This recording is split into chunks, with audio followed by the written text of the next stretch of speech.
ngasi ekoi sel thum da marang kaina hingbase ibung amhaki aningbra magi apambra haibudo ngasi thajaba moina ishorgi wahida ishorgi wahina ikoi punsi si kari hairige haibudo ekoi ngasi yengminagani aduna aikoina hangba yabo wahangdi aikogi punsida sel thum da marang kaina hingba bisi afabo oigadra natraga fattabo oigadra haibisini yam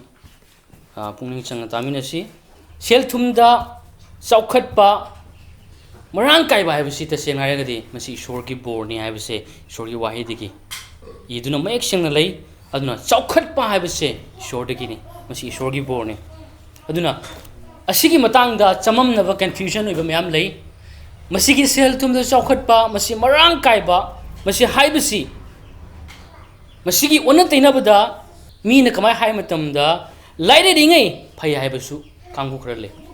laire ringai phai haiba aduga laire ringai aikoi nolukpa helimi nolimi haiba adugumba mi singsu leibu tasena gadi madu lali aduna nolukpa haibasi laire baga mari sungai lenade aduga ana baga na ba haibasiga nuluk pai bisi su mari sungai lenade aduna hakchang fana na dana aikoina tasengna noluk pusu jai laire matam da khakta aikoi nolui mi hai tagadi madu aran ba wakhalona mani aduna ngasi aina haijaning budi sel thum paina marang kairaga aikoina nulukna hingba yai haibasini aduna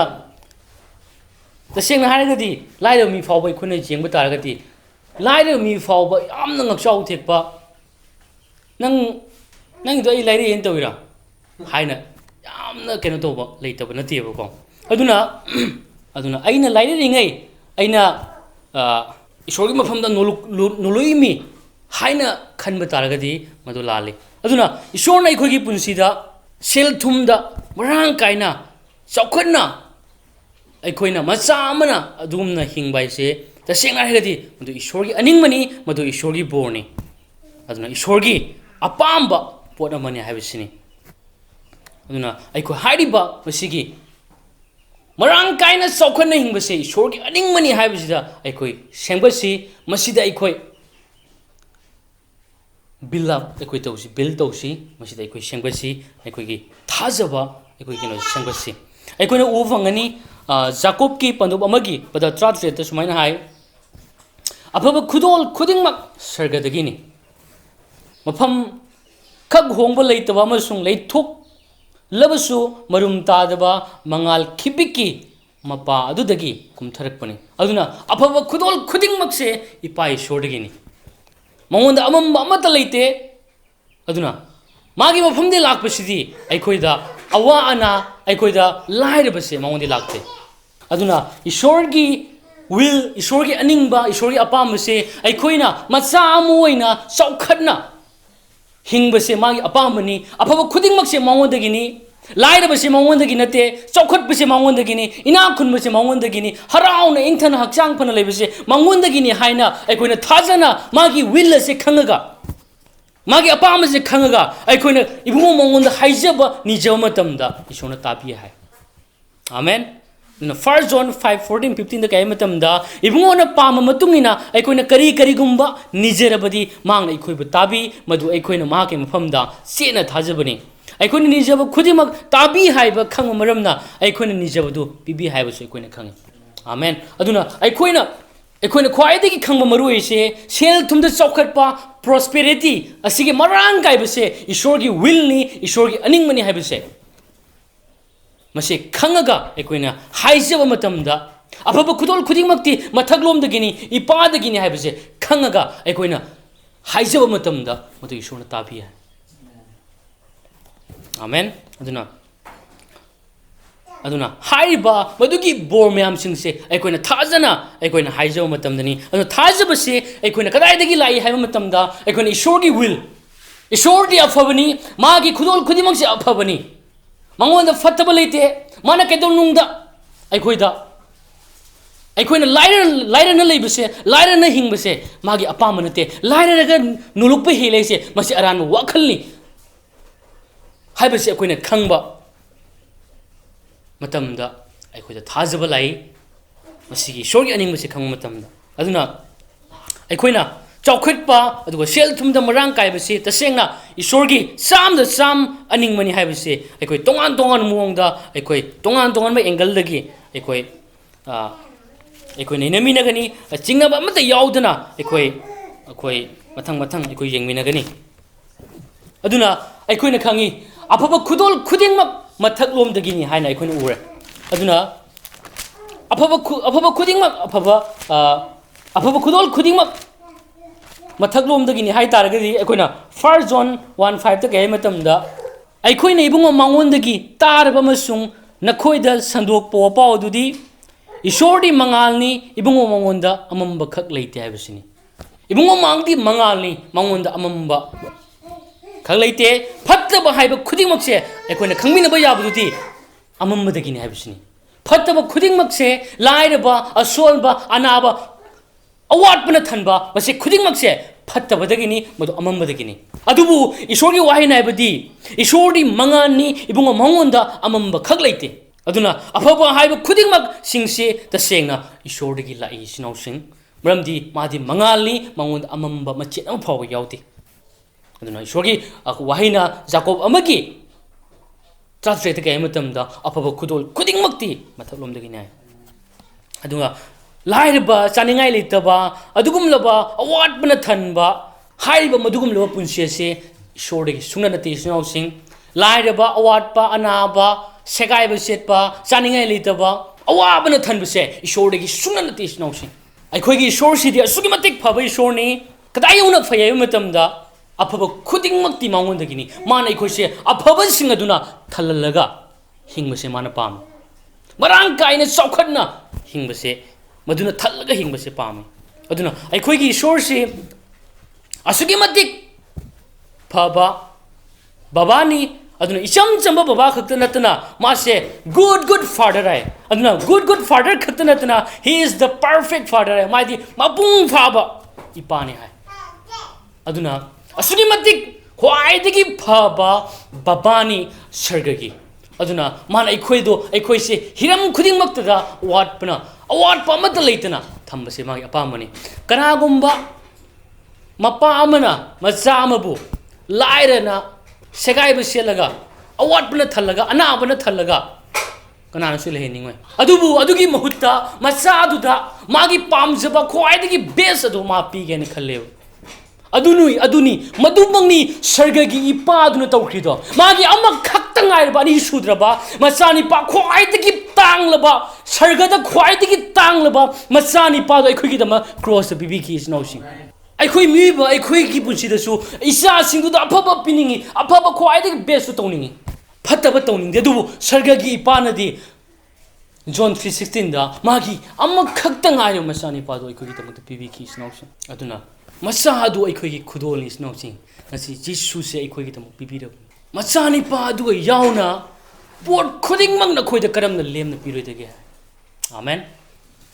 ꯃꯆꯥꯅꯤꯄꯥ ꯑꯗꯨ ꯐꯥꯎ ꯄꯤꯕꯤꯔꯒ ꯑꯩꯈꯣꯏꯒꯤ ꯀꯔꯤꯁꯨ ꯅꯠꯇꯕ ꯄꯣꯠ ꯈꯔꯁꯤꯗꯤ ꯀꯔꯤꯝ ꯅꯠꯇꯦꯕ ꯃꯆꯥꯅꯤꯄꯥ ꯑꯗꯨ ꯄꯤꯕꯤꯕꯒꯤ ꯚꯦꯂꯨꯁꯦ ꯑꯩꯈꯣꯏ ꯈꯪꯁꯤ ꯅꯤꯡꯁꯤꯡꯁꯤ ꯑꯩꯈꯣꯏ ꯋꯥꯈꯜ ꯇꯧꯁꯤ ꯏꯆꯤꯟꯅꯥꯎꯁꯤꯡ ꯌꯨꯝꯗ ꯂꯩꯕ ꯃꯇꯝꯗ ꯐꯝꯕ ꯃꯇꯝꯗ ꯆꯠꯄ ꯃꯇꯝꯗ ꯏꯁꯣꯔꯅ ꯀꯗꯥꯏ ꯌꯧꯅ ꯑꯩꯈꯣꯏꯕꯨ ꯅꯨꯡꯁꯤꯕꯤ ꯍꯥꯏꯕꯁꯦ ꯆꯤꯟꯗ ꯅꯨꯡꯁꯤ ꯍꯥꯏꯕ ꯈꯛꯇ ꯅꯠꯇꯅ ꯑꯦꯛꯁꯟꯒ ꯂꯣꯏꯅꯅ ꯃꯆꯥꯅꯤꯄꯥꯗꯨ ꯄꯤꯕꯤꯈꯤ ꯑꯥꯃꯦꯟ ꯍꯥꯂꯦꯂꯨꯌꯥ ꯄꯤꯕꯤꯈ꯭ꯔꯤꯕꯅꯤ ꯅꯨꯡꯁꯤ ꯍꯥꯏꯕ ꯅꯠꯇꯅ ꯊꯕꯛ ꯑꯣꯏꯅ ꯄꯥꯡꯊꯣꯛꯈꯤꯕ ꯑꯥꯃꯦꯟ ꯑꯗꯨ ꯑꯣꯏꯇꯥꯔꯒꯗꯤ ꯑꯩꯈꯣꯏꯒꯤ ꯄꯨꯟꯁꯤꯗ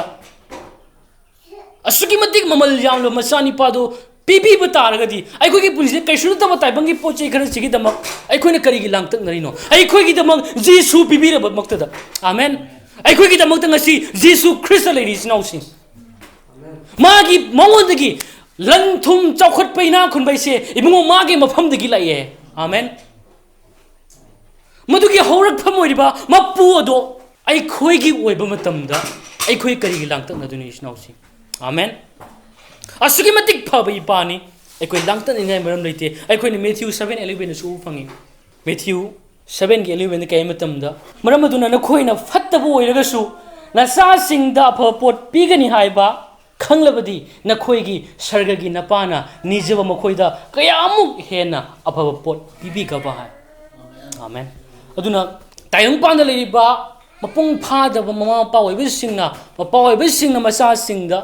ꯑꯐꯕ ꯕꯦꯁꯇꯣ ꯄꯤꯅꯤꯡꯉꯤ ꯏꯆꯥꯒꯤꯗꯃꯛꯇꯗꯤ ꯑꯩ ꯆꯥꯛ ꯆꯥꯗ꯭ꯔꯒꯁꯨ ꯏꯆꯥꯁꯤꯗꯤ ꯑꯩ ꯃꯤ ꯑꯣꯏꯍꯟꯗ ꯌꯥꯗꯦ ꯍꯥꯏꯅ ꯏꯆꯥꯁꯤꯗ ꯑꯩꯅ ꯈ꯭ꯋꯥꯏꯗꯒꯤ ꯑꯔꯣꯏꯕ ꯃꯃꯥ ꯃꯄꯥꯁꯤꯡꯒꯤ ꯑꯣꯏꯕ ꯋꯥꯈꯜꯗꯨꯗꯤ ꯑꯩꯒꯤ ꯃꯥꯏꯀꯩꯗꯒꯤ ꯑꯩꯒꯤ ꯉꯝꯖꯕ ꯑꯩꯒꯤ ꯊꯥꯛꯇꯣ ꯃꯉꯣꯟꯗꯗꯤ ꯈꯨꯗꯣꯜ ꯑꯣꯏꯅ ꯇꯧꯔꯒꯦ ꯄꯤꯔꯒꯦ ꯍꯥꯏꯕꯁꯦ ꯃꯄꯨꯡ ꯐꯥꯗꯕ ꯃꯃꯥ ꯃꯄꯥꯁꯤꯡꯒꯤ ꯋꯥꯈꯜꯅꯤ ꯑꯗꯨ 이ꯕ ꯇꯥꯔꯒꯗꯤ ꯁꯔꯒꯒꯤ ꯃꯄꯨꯡ ꯐꯥꯕ ꯏꯄꯥꯗꯨꯗ ꯑꯩꯈꯣꯏꯅ ꯅꯤꯖꯕ ꯃꯇꯝꯗ ꯊꯧꯖꯥꯜꯅ ꯄ꯭ꯔꯤꯛ ꯄ꯭ꯔꯤꯛ ꯁꯧꯔꯕ ꯅꯨꯡꯁꯤꯕꯅ ꯄ꯭ꯔꯤꯛ ꯄ꯭ꯔꯤꯛ ꯁꯧꯔꯕ ꯏꯄꯥꯗꯨꯗ ꯑꯩꯈꯣꯏꯅ ꯏꯄꯥꯗꯨꯗ ꯅꯤꯖꯕ ꯃꯇꯝꯗ ሃሌlu야 ꯑꯩꯈꯣꯏꯗ ꯄꯤꯕꯤꯔꯣꯏꯗꯕ ꯂꯩꯇꯦ ꯏꯆꯤꯟꯅꯥꯎꯁꯤꯡ ꯅꯈꯣꯏꯒꯤ ꯁꯔꯒꯒꯤ ꯅꯄꯥꯅ ꯅꯤꯖꯕ ꯃꯈꯣꯏꯗ ꯀꯌꯥꯃꯨꯛ ꯍꯦꯟꯅ ꯑꯐꯕ ꯄꯣꯠ ꯄꯤꯕꯤꯒꯕ ꯍꯥꯏꯕꯁꯤꯅꯤ ꯑꯩꯈꯣꯏ ꯊꯥꯖꯁꯤ ꯏꯆꯤꯟꯅꯥꯎꯁꯤꯡ ꯑꯩꯈꯣꯏꯒꯤ ꯏꯄꯥꯁꯤꯗꯤ ꯑꯩꯈꯣꯏꯅ ꯃꯤꯀꯨꯞꯀ ꯑꯩꯈꯣꯏꯅ ꯋꯥꯔꯒ ꯁꯣꯟꯊꯥꯡꯅꯅ ꯑꯋꯥꯠꯄꯅ ꯊꯟꯅ ꯇꯦꯟꯁꯟꯅ ꯊꯟꯅ ꯂꯥꯏꯔꯅ ꯂꯩꯕꯁꯦ ꯃꯥꯒꯤ ꯋꯤꯜ ꯃꯥꯒꯤ ꯑꯄꯥꯝꯕ ꯁꯨꯡꯅ ꯅꯠꯇꯦ ꯏꯆꯤꯟꯅꯥꯎꯁꯤꯡ ꯑꯩꯈꯣꯏ ꯇꯥꯁꯤ ꯃꯥꯒꯤ ꯈꯣꯟꯖꯦꯜꯁꯤ ꯏꯆꯤꯟꯅꯥꯎꯁꯤꯡ ꯅꯤꯡꯁꯤꯡꯖꯁꯤ ꯑꯗꯨꯅ ꯏꯁꯣꯔꯅ ꯑꯩꯈꯣꯏꯁꯤ ꯆꯥꯎꯈꯠꯍꯟꯅꯤꯡꯉꯤ 이ꯆꯤꯟꯅꯥꯎꯁꯤꯡ ꯑꯩꯈꯣꯏꯅ ꯑꯩꯈꯣꯏꯒꯤ ꯄꯨꯟꯁꯤ ꯆꯥꯎꯈꯠꯅꯤꯡꯕ ꯑꯩꯈꯣꯏꯅ ꯑꯩꯈꯣꯏꯒꯤ ꯄꯨꯟꯁꯤ ꯋꯥꯡꯍꯟꯅꯤꯡꯕ ꯑꯩꯈꯣꯏꯅ ꯑꯩꯈꯣꯏꯒꯤ ꯄꯨꯟꯁꯤ ꯄꯥꯛꯊꯣꯛꯍꯟꯅꯤꯡꯕ ꯑꯁꯤꯗꯒꯤ ꯍꯦꯟꯅ ꯏꯁꯣꯔꯅ ꯑꯩꯈꯣꯏꯒꯤ ꯄꯨꯟꯁꯤꯁꯦ ꯋꯥꯡꯅ ꯊꯥꯡꯒꯠꯅꯤꯡꯉꯤ ꯑꯩꯈꯣꯏꯅ ꯈꯟꯕꯒꯤ ꯋꯥꯡꯃꯗ ꯑꯗꯨꯅ 에피사 3기 10ꯗ ꯀꯩ ꯃꯇꯝꯗ ꯁꯨꯃꯥꯏꯅ ꯍꯥꯏ 에피사 3기 10ꯗ ꯀꯩ ꯃꯇꯝꯗ ꯍꯧꯖꯤꯛ ꯑꯩꯈꯣꯏꯒꯤ ꯅꯨꯡꯗ ꯊꯕꯛ ꯇꯧꯕꯤꯔꯤꯕ ꯃꯍꯥꯛꯀꯤ ꯄꯥꯡꯒꯜ ꯑꯗꯨꯅ ꯑꯩꯈꯣꯏꯅ ꯍꯥꯏꯖꯕ ꯑꯃꯁꯨꯡ ꯅꯤꯖꯕ ꯑꯗꯨꯗꯒꯤ ꯍꯦꯟꯅ ꯍꯦꯟꯗꯣꯛ ꯊꯣꯏꯗꯣꯛꯅ ꯇꯧꯕ ꯉꯝꯃꯤ ꯍꯥꯏ 아멘 할렐루야 ꯑꯩꯈꯣꯏꯒꯤ ꯅꯨꯡꯗ ꯂꯩꯔꯤꯕ ꯌꯦꯁꯨ ꯑꯩꯈꯣꯏꯒꯤ ꯅꯨꯡꯗ ꯂꯩ 이ꯆꯤꯟꯅꯥꯎꯁꯤꯡ ꯑꯗꯨꯒꯨꯝꯂꯕ ꯄꯥꯡꯒꯜꯂꯕ ꯈꯨꯗꯤꯡꯃꯛ ꯇꯧꯕ ꯉꯝꯕ ꯈꯨꯗꯤꯡꯃꯛ ꯈꯪꯕ ꯉꯝꯕ ꯃꯗꯨꯒꯨꯝꯂꯕ ꯄꯥꯡꯒꯜ ꯄꯨꯝꯅꯃꯛ ꯂꯩꯕ ꯏꯄꯥꯗꯨꯅ ꯏꯁꯣꯔꯗꯨꯅ ꯈ꯭ꯔꯤꯁꯇ ꯑꯗꯨꯅ ꯑꯩꯒꯤ ꯅꯨꯡꯗ ꯂꯩꯕ ꯃꯇꯝꯗ ꯑꯩꯈꯣꯏꯅ ꯅꯤꯖꯕꯗꯒꯤ ꯍꯦꯟꯅ ꯍꯦꯟꯗꯣꯛ ꯊꯣꯏꯗꯣꯛꯅ ꯃꯥꯅ ꯄꯤꯕꯤꯅꯤ 아멘 ꯃꯥꯅ ꯄꯤꯕꯤꯒꯅꯤ 이ꯆꯤꯟꯅꯥꯎꯁꯤꯡ ꯊꯥꯖꯁꯤ 이ꯆꯤꯟꯅꯥꯎꯁꯤꯡ ꯃꯁꯤ ꯄꯤꯕꯤꯒꯅꯤ ꯑꯩꯈꯣꯏꯅ ꯆꯥꯎꯈꯠꯄꯁꯦ ꯃꯥꯒꯤ ꯑꯄꯥꯝꯕꯅꯤ ꯃꯗꯨꯒꯤ ꯃꯇꯝꯗꯨꯗ ꯑꯩꯈꯣꯏꯗ ꯊꯥꯖꯕ ꯂꯥꯛꯏ 이ꯆꯤꯟꯅꯥꯎꯁꯤꯡ ꯃꯁꯤꯒꯤ ꯊꯥꯖꯕꯁꯦ ꯁꯨꯄꯔꯅꯦꯆꯔꯦꯜꯅꯤ ꯏꯁꯣꯔꯒꯤ ꯑꯣꯏꯕ ꯊꯥꯖꯕꯗꯨꯅꯤ ꯂꯥꯛꯏꯁꯦ ꯑꯩꯅ ꯍꯣꯠꯅꯔꯒ ꯑꯩ ꯊꯥꯖꯒꯦꯅ ꯇꯧꯔꯗꯤ ꯉꯝꯃꯣꯏ ꯁꯤꯒꯤ ꯑꯆꯨꯝꯕ ꯏꯁꯣꯔꯒꯤ ꯑꯅꯤꯡꯕ ꯏꯁꯣꯔꯒꯤ ꯅꯨꯡꯁꯤꯕ ꯏꯁꯣꯔꯒꯤ ꯑꯐꯕꯁꯦ ꯈꯪꯕ ꯃꯇꯝꯗ ꯑꯩꯈꯣꯏꯗ ꯊꯥꯖꯕ ꯂꯥꯛꯏ ꯃꯔꯝꯗꯤ ꯑꯩꯈꯣꯏꯅꯁꯨ ꯔꯣꯃꯤꯌꯣ 10:17 ꯍꯥꯏꯕꯗꯨꯗꯤ ꯄꯥꯎꯗꯝ ꯇꯥꯕꯗꯒꯤ ꯊꯥꯖꯕ ꯂꯥꯛꯑꯦ ꯑꯗꯨꯅ ꯏꯁꯣꯔꯒꯤ ꯋꯥꯍꯩꯅ ꯔꯣꯃꯤꯌꯣ 12:2ꯒꯤ 2ꯗ ꯀꯩ ꯃꯇꯝꯗ ꯑꯩꯈꯣꯏꯁꯦ ꯄꯨꯛꯅꯤꯡ ꯋꯥꯈꯜꯁꯦ ꯑꯩꯈꯣꯏ ꯅꯧꯊꯣꯛꯍꯜꯂꯣ ꯍꯥꯏ ꯑꯁꯤꯅꯤ ꯅꯧꯊꯣꯛꯍꯜꯂꯣ ꯍꯥꯏꯔꯤꯁꯦ ꯑꯩꯈꯣꯏꯁꯦ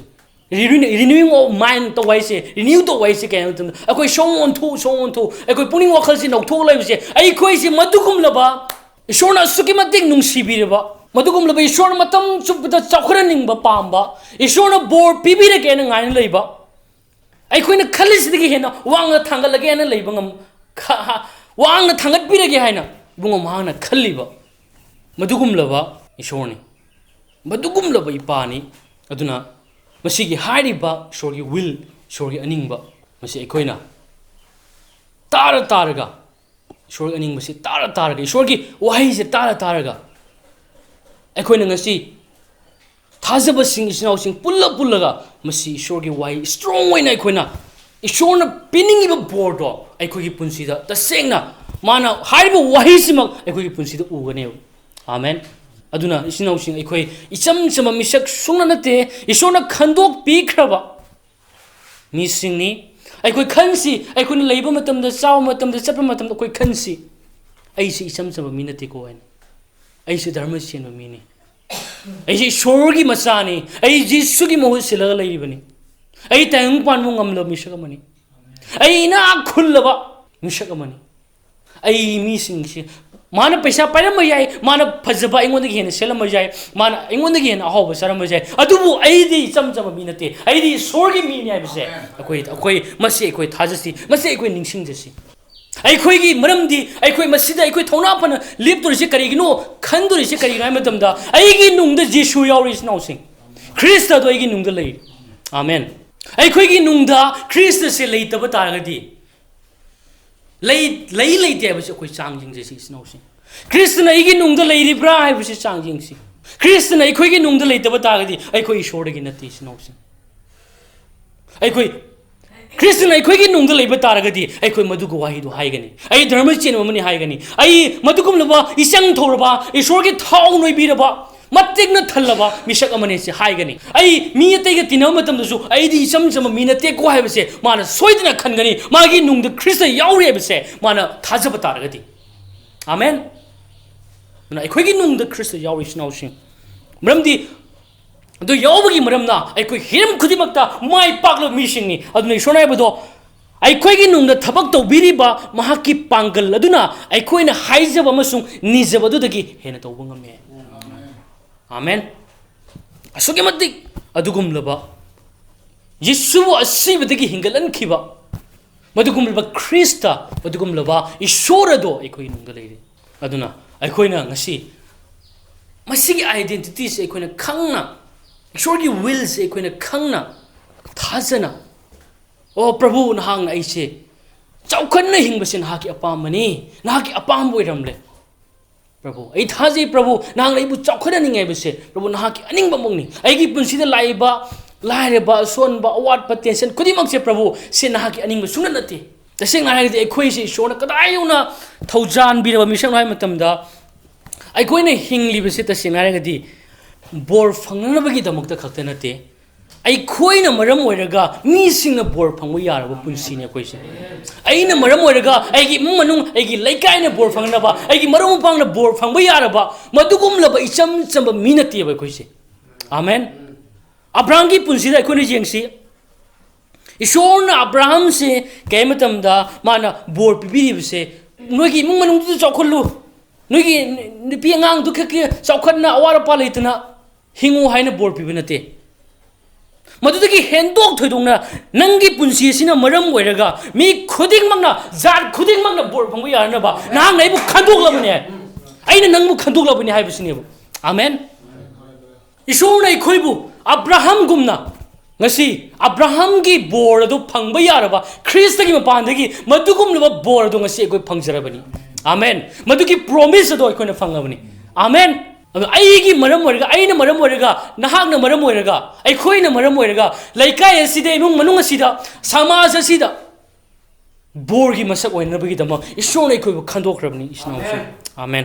hallelujah aduna genesis 3 gi ohum da ekoi u phangani genesis 3 gi ohum da ईश्वर से अखोजे हिंगनबीब पुंसी अखोद थौजानबीब अखोद पीबीब अनौब पुंसी असी अखोय मंगाल की पुंसीनी सिनौसी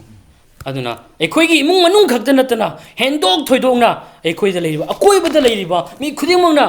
बोर फंगबसे बोर फंगना हिंगबा बोर फंगबा यानबगी दमकता अखोय सिंगसी मदुगुमना ईश्वरना खंदोक पीरबा मी सिंग सिनौसिंग अदुना अखोय हाइरिबा ईश्वर की बोर से ngasi अखोई की पुंसीदा हेन चौखटपा तो इपुंग माकी अपामनी अनिंगमनी मरमदी हाइरिबा पोस्पेरिटी से याउदना तसेंग हाइरगदि अखोई की पुंसीदा थबक अमत तो पाइखप यारोय पोस्पेरिटी से याउदना अखोई की पुंसीदा खोंग थांगबा यारोय हाइबदि इकोइन रोमियो पंदुप तरागी त्रांवाइबा सुमाय हाय अदुगा मखोइबु थाबीदनदि कनाना संतोकपिगनी हाय मखोइबु थाबीदनदि कनाना संदोकपिगने अदुना तसेंग हाइगदि थाबीबा ngasi चर्च लाइबा चल्लीबा प्रोग्राम तौरीबा आउरिस तौदोरीबा खुदिंगमक्से सेन जाउदुना कयम यादे अदुना अखोय सेन असुगी मतिक मथौ ताय अदुना ओपाउ संदोनबगी दमक ओपाउ संदो केरगसु हेक्ते यादे सेन मथौ ताय चटपगी अदुना असुगी मते अखोयगी पुंसीदा सेल तुम मोरांग कायबसे मसे मथौ ताय सिनाउसिंग अदुना अदुगी मरमदगिनी ईश्वरना अखोइना थर्ड जोन 2 द कय मतमदा जोहान से पुरा थौहाय सेंग मन थल्लगा ईश्वरना ngang वाही नेबको अखोय थर्ड जोन 2 द सुमाय हाय साना थोइरब मरुप मरम खुदिंगमक्ता नहांगना चौखत्तुना मरम खुदिंगमक्ता आमेन हिरम अमत दनतेबको मरम खुदिंगमक्ता नहांग चौखत्तुना thawai romda amasung hakchang lomda nungaiba amasung nasa phaba oinanaba aina tattana haijawne thawai asengmana inspire tawraga ngangbane thawai asengmana ishorna ngangthorpagumbaneba mabu sinarga aikhoina hakchang phana hakchang lomdasu nuaina nas hakchang phana aduidi thawai romdasu aduidi aikoi hiram khudingmakta chawkhana leibase mase aina haijari aigi apambani haibase mase koin o fangeba aduna hiram khudingmakta chawkhatpase ishorgi aningbani ishorgi apambani amen aduna aikoina kano dasu ho fangani ani shuba wayangi pantu nipan gi pada train pan da jingmina si ani shuba wayan pantu nipan gi pada train pan da nakhoi gi mapui bungona nakhoi da lan thum pumnamak bibi khibani haibasi ningsingu nakhoi gi napana pu singa yana khiba are pa warep tu gi matungina haiba singsi ibungo mahang nakhoi damak ohin biribani ohin biribani aduna ngasi aikoina khangi lan thum punamak bibi khibani haibasi ningsingu hai aduna lan thum chawkhat pa haibase ishorgi aningmani snawsing ishorgi apamani ekoi laira dana hingba yai koi chawkhat na hingba yai ekoi shegai bisetana hingba yare ngasidi andu jisuna su harambudo pidat patat pagumna na khoi boina thamlo yai amen aduga John 10:10 su kai matamda na khoina hingba phangnaba amasu marang kaina hingnaba idamakta ina lakpani ai amen ai khoi gi damakta ai khoina marang kaina hingnaba idamanda ngasi isnausi Jesus Christ leiri ai khoina honaroisi ai khoina taloisi tayong pansida ishor yaudna ina khunma mi lei ishor yaudna chawkhatpa mi lei adubu mokhoi gi chawkhatpado maduga ishor yauraga chawkhatpaduga yam khenei isnausi ishor gi obdudi lasting oigani value leigani mamal leigani aduna mamal leiba pose ishor gini afaba khuding maksi mamoda gini tayong pan bi obdudi swai mangkini miku amata gini aigi tamak jisu leiri jisu na haiba wase tasi jisu na ibu chawkhana ningi aina nijabasi dagi hena hendok thodong na biu pami magi apamani marang kaina hingbase abundant life se magi apamani adugi da magi snow sing aina lakpani na yesu masabung na haye amen hallelujah ekoi mangonda ngajasi mabu thajasi mana ibu chawkhana ningi aigi punsida mana angang pa chawa chawa thabak tawgi haine ibungo mana aigi damukta ngasi lepi aikoi gi damukti lepi snow sing aduna ago hojiki wahi do anisu wayan gi nipan gi train pando NIV version de ke matamda sumanai sel thum puthongna bagi damakta nangonda angamba shakti tu ishor mana bibi hai aduna ngasi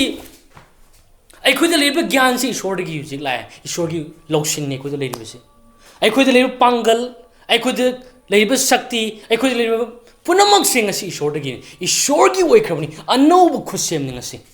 adun ngasi aikhoigi punsida aikhoina tawjarubu hiram khudimakta magi apama je khangbagi maramna magi aningbase will je khangbagi maramna ngasi aikhoigi punsida sel tum chawkhana bagi damakta ngasi aikhoina tawjariba singasida ibungo mahana aikhoisi wanga thangat pigani amen por khudingmak to ngasi aikhoida leirabani aikhoigi damakta ibungo mahana lepna leirabani aduna aikoi langtan inga hemaram leite aikoi mangonda thajasi aina honarga kaishu ngamde prabhu adu aina ngonda thajai mana chingpiba mangonda thajasi adu magi mana aikhoigi punsi se adugumloba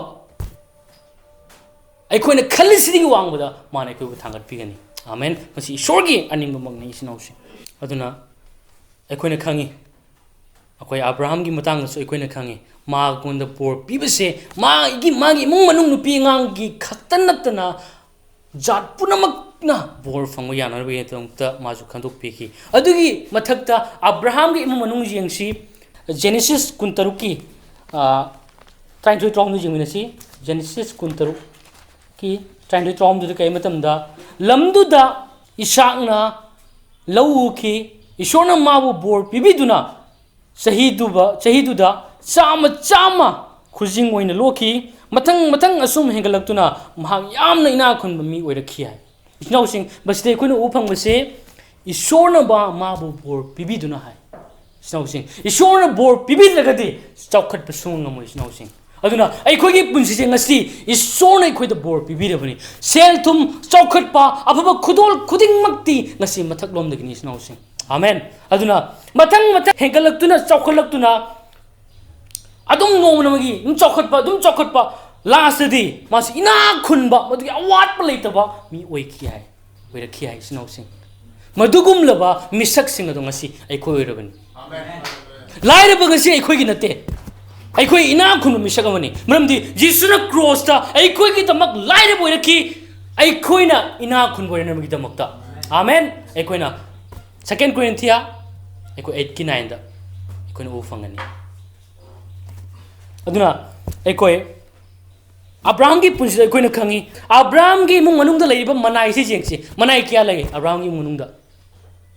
chahung ga train pan manai le yo chahung ga train pan ai se nupi angang thadram nupa khaktani chahung ga train pan dudi nupi angang tharo ne dudi kya oi roni yo yum da manai thamduri se kai gin hekta tham ya ai manai am tham ge na hekta pangtham tham ja bra ne ado manai tham se magi property do ado pan na bagi damak tani ado marang kaina lei bagi damak tani amen aduna thabak amata leitana hekta manai tham ge si jati aduna manai leibagi maramdi magi leiba property lan thum Abraham ki sasan kya le munim da khanyo pasing thiba gamna magi sasan myam adugumado leramgani adugi tamakta panarbi tamakta manai chahumga train pan nupi angang thadana thada adugi jamba manai da natana mi asuk yamna thambai bse tasena gadi aikhoina masidi ubang basidi isona aikhoi khuding makse mana chakhat pa pami ina khun base mangonda kini afaba khuding makse mangonda kini haibusni aduna aikhoina Abraham ki punsi dagi aikhoina u phangyo bor se aikhoi bu chakhat pa se isona pami aikhoina marang kaina magi bor sing do enjoy tawraga hing base magi apam bani haibase mase aikoi ngasi yam senge haibase yam sengna aikoi myam bab taramani se ipa ai khanjei faujei aduna aikhoina Abraham ki punsi dagi asugi matik isona chakholan khibado aikhoina khangi magi punsi da lanthum thawai khakta natana magi lanthum magi hiram khuding makta ma se asugi matik hendok pathongna isona pibi khiyai bor pibi khiyai besini aduna aikhoina su aikhogi punsi da su isona ngasidi aikhoina sam humbu nipan gi tram bandam di jengminasi sam humbu nipan tram panda mapui bungobu thagalu mahang nai khoi gi awana du numit khuding gi pubiri ishor nai khoi gi aran khubam ne ai amen hallelujah aduna sigi wise de koin upang ududi ishor nai khoi bu numit khuding bor bi pa me amen nungti khuding gi kudam moina aina jam toina hai how ba ngasina how ba ngasi koi chai yang su ho bang sina mathelama hayeng na mathelama horena mathelama dumaina ikoi gi punsi se anau ba adugi punsi mahau thok punsi ga hinganing yo chamana mong da boring ju ba ya mong da ikoina ai nang hawai da chari kamai hau du ne nang orak kan ba ai hawai ja dum hawai ja le hawai dum ja nung ti chang mo da nung sindo sa du ni hau ba an hawai khata charo isi sinau sing mai jen lady ok lady mafai chiksi san lady how poto koi cha se adu ishor gi apam mani aduna aina haijening bududi ai khoi Jesus Christ na ibse daily bread and nungti yoiba chinjak to ibung mana pinabi tham gi nate chahing gi nate numit khuding gi ai khoi da por se ai khoi gi muche numit khuding gi tekhatna harauna nuai ni shori presence le budo magi apamani bu numit khudingi ngasi na mu haraune hayeng na mu chokthani as ngasi di ngarang di nuai ngasi di bijau dre ngasi di adu problem thukchel ada thukchel as hayeng na mu du to as ngarang ngasi na mu amani problem dumai ni hing mate ngasi nuai ba sidiki hayeng mu maho mu gi nuai ba mathang na mu maho mu nuai ba se makal ma the na thallaga hen na shori presence harauna pen na anai yaudana harauna ingthana langtang na ba leitana hingbase numaina lienbase magi apamani adugi damak Psalm 68 ki 19 da kai matamda mapui bo mu thagalu mahang na ikoi ge awana du numit khudingi pubiri ishor na ikoi ge aran komni numit khudingi pubiri snaw sing ikoi ge awa bu snaw sing masi numit khudingi ishor na laaga thong jei rabani ikoi da se numit khudingi nungtigi ayu khudingi se ikoi da thong jei ni ishor na hagolo nangi awana do loi piro se anong hawba nuaiba mudugi bor sing do se lawro nangi awaba piwan numit khudingi ishorna ikoi da mukta mudugi marang kai ba bor sing do lot tawraga ikoi da thinba lai isno sing amen nungtigi ikoi da mudugi bor sing do waina ishorbu thagatna aise isam mi sunan natre base khanga sarga gi oba nungai ba du loina ikoi se numit khudingi hinganingi amen aduna polum yauna wana lenba punsi se ishor gi sungna nate hakchang phana hakchang da wana chinta tauna langtak na dana awat pana thallaga leiba se ishor gi apama sungna nate snausing aduna aina sunga sai je kre long lasting oiba madugi chawkhatpa madugi mamal leiba value leiba madudi ishor gi ni amen aduna tayong panda chawkhat ningai ishor yauna chawkhatpa mi sing dudi matam kharagi tani mato swai mangki gani amen aduna ekoina su Psalm 118 ki 118 ki 24 da ekoina ufangani 118 ki 24 da su ufangani ngasi gi numisi mapui bongona sembi khiba numini maram sina ekoi harausi amadi nungairasi amadi haraute amlasi hai snausing aduna numit khudingi ishwar ki bor se koina lawshalaga ekoi gi polum khudimak da mawona pisalaga magi bor sing lokalaga numit khuding harauna ngasi numise prabhu na hang sembi khiba numini mam sina ekoi harauni ekoi nungai jari ai base masi gi harau nungai na leibase masi magi mawonda kini amen as nungai dana aksang ina na tande mande awabana tanba kari wera kada ke adu to rakadra as ai si sumai to ya ro kaina sai gi aki khang tawna adi kari wera kada pakhatna langtang na dana leiba khuding mak sei sinau sing masi chinthi bani masi minam bani sinau sing masi sora ge sunanate ai khoi gi tamak jisu leiri a kari gi tamak te khoi langtang na duna kari gi tamak te khoi na ki duna jisu christ ai khoi gi tamak leiba matam da ai khoi kari gi tamak da hanjan langtang na duino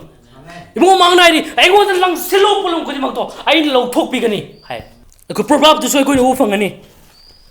mapui bungona probab 10 kuni thoi da kai matam tara gi kuni thoi da kai matam da mapui bungona bor pinaraga mina ina khun mangame madu da awana option die amen aduna apaba khuding mak se mango da gi ishona ka dung dai khoi da awa hapcha loi langtan na ba hapcha loi aki ba hapcha loi segai ba sin chala loi amen hallelujah akoi azugumba tradition gi ba akoi wakhanda lai ringai segai ba selingai akoi na khangop segai ba selingai akoi na khangau segai ba selingai akoi aigi punsi da hena nolukpa hena ishorna bor pibi gani haiba taragadi modo pra lalabani aina segai ba selingai ai nolui ni hai taragadi modo sinthi bani sinau sing segai ba setpa lai ba sudat na ba langtang na ba awabana thanba pressure na thanba masi khuding mak singa sidi ekoi seng na khangmi na si masi ishor dagi suna natte aduna aphaba khudol khuding mak ti mathalom dagi ni adugi aphaba madugi ngarang kai ba punsi do ngasi ishor na ekoi da noma ge ekoi da chakhalan base magi apamani aduna ishor gi macha moina ekoi na segai na sena hing base tayong pan gi mama pa na su pam du ba masa na segai na set pam du gum na ishor na su ekoi cha wa na segai na set pa ma na suma pam de ekoi saukhan na madugum laba bona thalaga madugi magi oiba marang ka punsi si enjoy tawraga hingba se pame snow sing aduna ekoi ishor bu thaga chi snow sing asuki matik aphaba khwai dagi phaba adugum laba babani koi sharga gi babani mana ekoi gi damang dang si leibiri madugi bor khuding mak to pibi ge haiduna bor khuding mak to ekoi gi thakta leirabani snow sing hai thari bani snow sing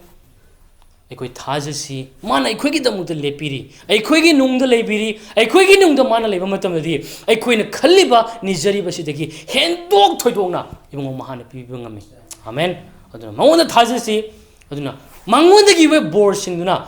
ꯑꯗꯨꯅ ꯍꯧꯖꯤꯛꯀꯤ ꯋꯥꯍꯩ ꯀꯩꯅꯣꯗ ꯍꯧꯖꯤꯛꯀꯤ ꯑꯩꯈꯣꯏꯅ ꯄ꯭ꯔꯣꯚꯥꯕꯇ ꯍꯥꯏꯕꯗꯣ ꯃꯄꯨ ꯏꯕꯨꯡꯉꯣꯅ ꯕꯣꯔ ꯄꯤꯅꯔꯒ ꯃꯤꯅ ꯏꯅꯥꯛ ꯈꯨꯟꯕ ꯉꯝꯃꯤ ꯃꯤꯅ ꯆꯥꯎꯈꯠꯂꯤ ꯃꯗꯨꯗ ꯃꯍꯥꯛꯅ ꯑꯋꯥ ꯑꯅꯥ ꯍꯥꯞꯆꯤꯟꯗꯦ ꯑꯗꯨꯅ ꯁꯦꯜ ꯊꯨꯝꯗ ꯆꯥꯎꯈꯠꯄ ꯃꯔꯥꯡ ꯀꯥꯏꯕ ꯍꯥꯏꯕꯁꯦ ꯉꯁꯤ ꯏꯁꯣꯔꯗꯒꯤꯅꯤ ꯃꯁꯤ ꯏꯁꯣꯔꯅ ꯄꯥꯝꯃꯤ ꯃꯁꯤ ꯑꯩꯈꯣꯏꯒꯤ ꯄꯨꯟꯁꯤꯗ ꯃꯁꯤꯅ ꯊꯜꯂꯒ ꯑꯁꯤꯒꯤ ꯍꯥꯏꯔꯤꯕ ꯏꯁꯣꯔꯒꯤ ꯕꯣꯔꯁꯦ ꯏꯟꯖꯣꯏ ꯇꯧꯕꯁꯦ ꯃꯥꯒꯤ ꯑꯄꯥꯝꯕꯅꯤ ꯍꯧꯖꯤꯛ ꯑꯩꯈꯣꯏꯅ ꯇꯥꯃꯤꯟꯅꯈ꯭ꯔꯕ ꯋꯥꯍꯩꯁꯤꯡ ꯑꯁꯤ ꯇꯥꯔꯤꯕ ꯑꯩꯈꯣꯏ ꯈꯨꯗꯤꯡꯃꯛꯀꯤꯗꯃꯛ ꯕꯣꯔꯒꯤ ꯃꯁꯛ ꯑꯣꯏꯔꯁꯅꯨ ꯑꯥꯃꯦꯟ